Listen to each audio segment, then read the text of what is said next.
Bom dia a todos. Bom dia. Boa quinta-feira para todos. Igualmente.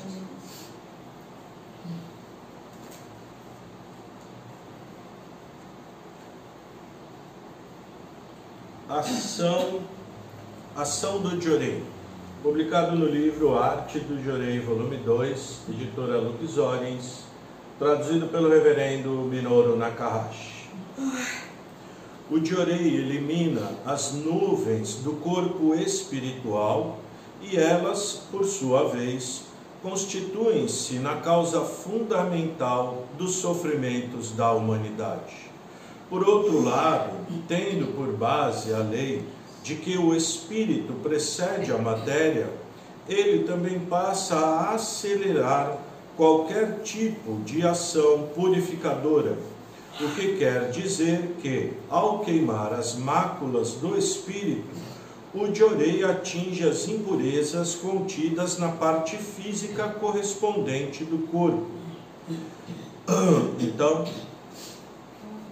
Jorei atinge o espírito da pessoa, as nuvens que tem no espírito são eliminadas e no lugar onde está sendo ministrado Jorei no espírito da pessoa, no corpo são eliminadas as toxinas. Tá?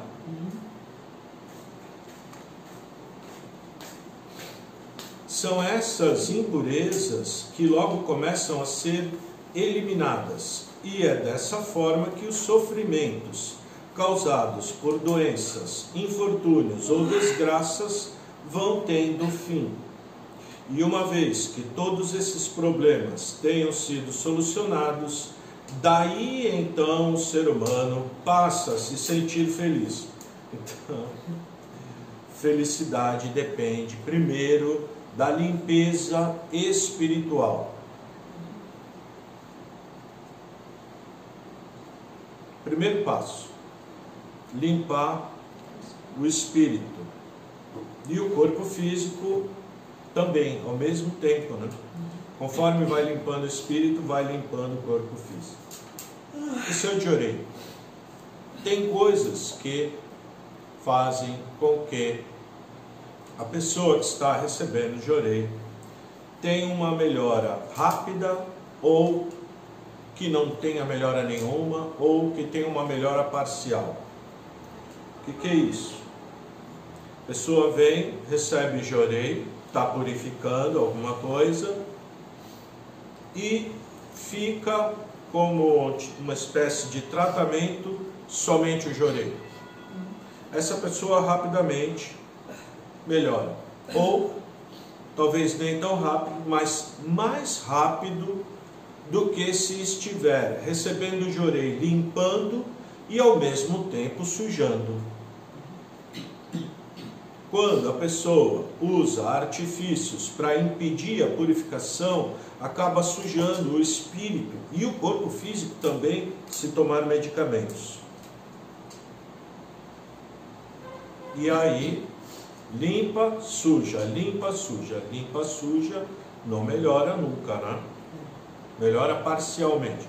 Melhora quando recebe Jorei, aí depois toma remédio, fica ruim de novo, e assim por diante. Isso a gente já estudou várias vezes, né? Mas Meixo Sama fala várias vezes também. Ele fala muito a esse respeito. Conclui, Meixo Sama ensina que o Jorei não tem por objetivo apenas curar as doenças, mas principalmente gerar felicidade. E conforme ele mesmo diz, falando de modo simples, doença é uma ação purificadora originada pelo processo de extinção das nuvens espirituais. No sentido mais amplo, contudo, corresponde à ação de eliminar todos os sofrimentos da humanidade. Desde criança, Meixo Sama foi acometido por várias doenças e inclusive quase chegou a morrer em decorrência de tuberculose e tifo, o que justifica que tivesse muito medo de qualquer enfermidade.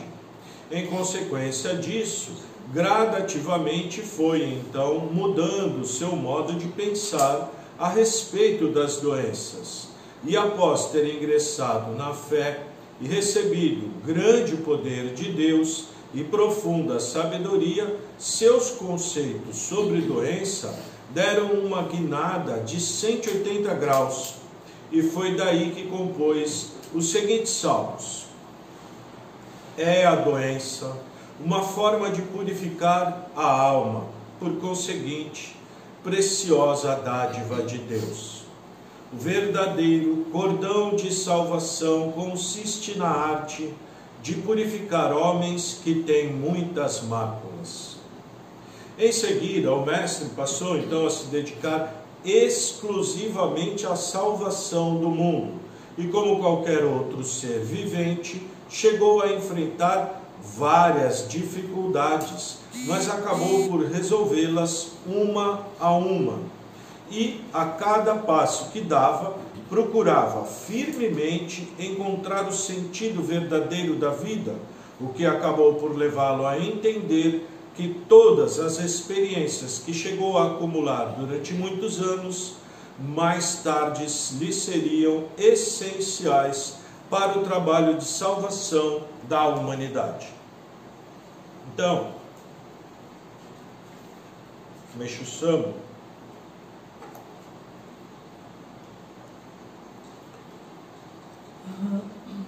Sama percebeu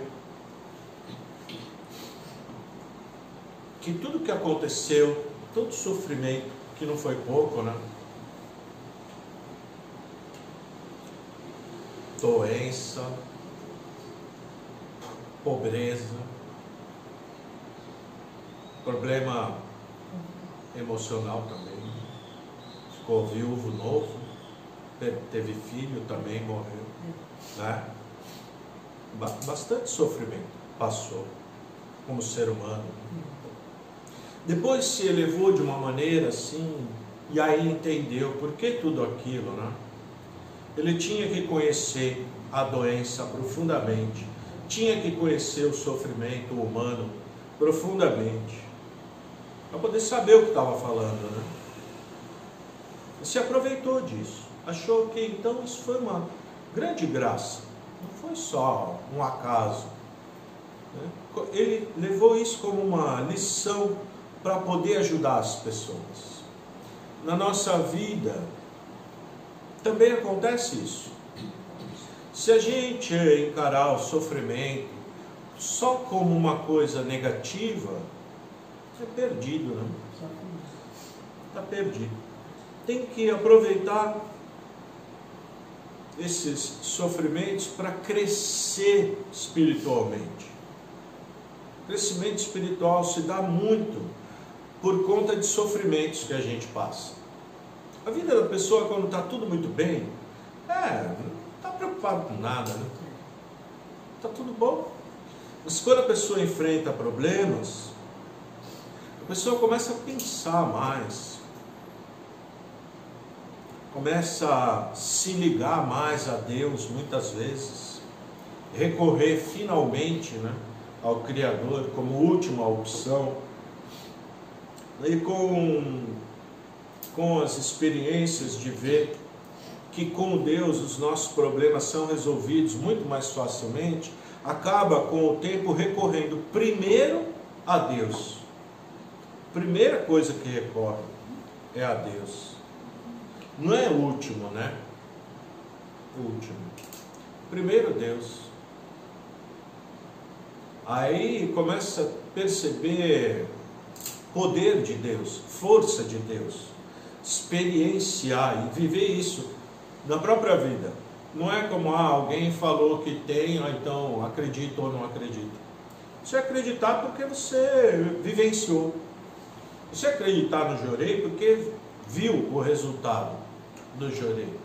Acreditar no poder da oração porque viu o poder da oração.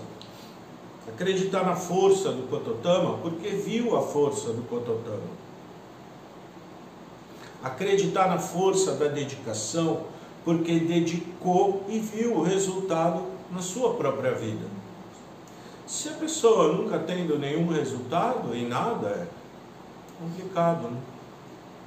E Deus é tão misericordioso, Ele mostra, Ele faz, para que a pessoa confie mais nele. O problema é que muitas pessoas não têm capacidade de atribuir a Deus. Acha coincidência, ou nem leva em conta mesmo. Quantas pessoas vêm, recebem jureio, resolvem, têm a solução de problemas, às vezes graves, viu? Graves. Mas ele não percebe, não desperta para o poder de Deus. Não. Incrível.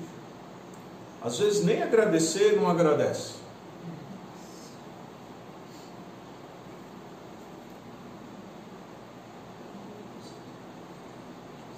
Aula de ontem, não, terça, né? De noite, terça-feira, aula do livro Seguindo Meixo Sama. Tem uma parte falando, né, que Meixo Sama, quando começou a pregar, falar, tal, ele falava que 10% mais ou menos, no máximo, da humanidade seria salva. E depois, já mais para frente, ele falava que achava que não ia chegar a 3%. O tempo passou, eu não sei, Meixo Sama não fala assim diretamente, mas a gente percebe que não chega a 1%. Não chega a 1%. Talvez 0,5%, também acho que não chega. É assim. Parece que aquele barco, aquela como Noé fez aquele barco, né, para salvar as pessoas, que ninguém quis entrar, né? Só a família dele. Parece que pessoa que está praticando o ensinamento está nesse barco, tá? Mas tem muitos que entra no barco, mas pula na água, pula no mar, não consegue ficar no barco, não consegue. Não é tão fácil, né, ficar no barco.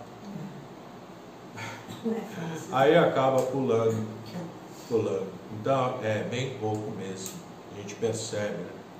É os que tem, às vezes vem um, depois parece que vem outro, aí sai 2, entra mais um, assim mesmo. Assim mesmo. Isso é sinal de que aquele tempo que Meixo Sama falava das grandes purificações, já chegaram, né, na verdade. Ainda não chegou no pico, né? Aquela purificação foi indo bem gradativa, de repente começou a acelerar, mas o pico ainda não atingiu. Pico, talvez ainda aqui, né? Está aqui acelerando, mas pico não atingiu. Quando atingir pico, aí antes de atingir, a gente já está percebendo, né? Para onde vai dar isso? O que vai dar? Problema de doença, miséria, guerras, epidemias, catástrofes naturais.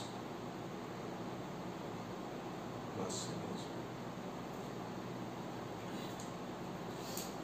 Tentar atravessar tudo ileso, né? Quem tiver no barco está garantido, né? Mas não é entrar no barco e ficar dentro do barco sem fazer nada. Pelo contrário, só se mantém no barco aqueles que estão trabalhando mesmo na obra divina, senão não consegue ficar. Tem uma força que joga para fora, né? Joga para fora. Não é que joga, uma força que joga, tem uma força de fora que puxa quem está dentro. Uma força negativa. Puxa quem está dentro. E quem está fora, então, é uma força, atrapalha para entrar. Atrapalha demais. Né? Tá bom. Vamos indo, né? Ver até onde vai chegar. Espero que todos entrem no nosso cruzeiro, né? Cruzeiro do Reino do Céu. Vai ser maravilhoso. Muito obrigado. Até amanhã, se Deus quiser.